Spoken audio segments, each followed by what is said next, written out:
സ്വാതന്ത്ര്യദിന ആഘോഷ പരിപാടികളിൽ വന്ദേ മാതരം പൂർണ്ണമായി ആലപിക്കണമെന്ന് സർക്കാർ ഉത്തരവിറക്കിയിരിക്കുകയാണ്. നമ്മുടെ ദേശീയ ഗാനം എന്ന് പറയുന്നത് ജനഗണമനയാണ്. വന്ദേ മാതരം നമ്മുടെ ദേശീയ ഗീതമാണ്. വന്ദേ മാതരത്തിന്റെ പൂർണ്ണമായ വരികളും ദേശീയ ഗീതമായി പരിഗണിക്കപ്പെട്ടിട്ടില്ല. കോൺസ്റ്റിറ്റ്യൂന്റ് അസംബ്ലിയിൽ എന്താണ് ദേശീയ ഗാനമായി തിരഞ്ഞെടുക്കേണ്ടത് എന്ന ചർച്ചയിൽ ജനഗണമനയെ ദേശീയ ഗാനമായി തിരഞ്ഞെടുക്കുകയും വന്ദേ മാതരത്തെ ദേശീയ ഗീതമായി മാത്രം തിരഞ്ഞെടുക്കുകയുമാണ് ചെയ്തിട്ടുള്ളത്.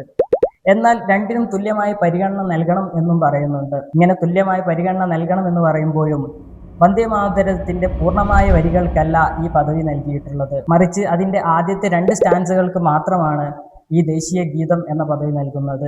Biju Emmanuel versus state of Kerala എന്ന കേസിൽ സുപ്രീം കോടതി പറഞ്ഞത് ഓരോ വ്യക്തിക്കും അഭിപ്രായ പ്രകടനത്തിന് സ്വാതന്ത്ര്യമുള്ളതുപോലെ തന്നെ മിണ്ടാതിരിക്കാനുള്ള അവകാശവും അവനുണ്ട് എന്നുള്ളതാണ്. അപ്രകാരം ദേശീയ ഗാനം ആലപിക്കുന്നിടത്ത് മിണ്ടാതിരുന്നു എന്നത് അതിനോടുള്ള അനാദരവല്ല. അങ്ങനെ വരുമ്പോൾ വന്ദേ മാതരം ആലപിക്കാതിരിക്കുന്നത് കുറ്റകരമല്ല എന്ന് മാത്രമല്ല, വന്ദേ മാതരം പൂർണ്ണമായി ആലപിക്കേണ്ട ആവശ്യമേ വരുന്നില്ല.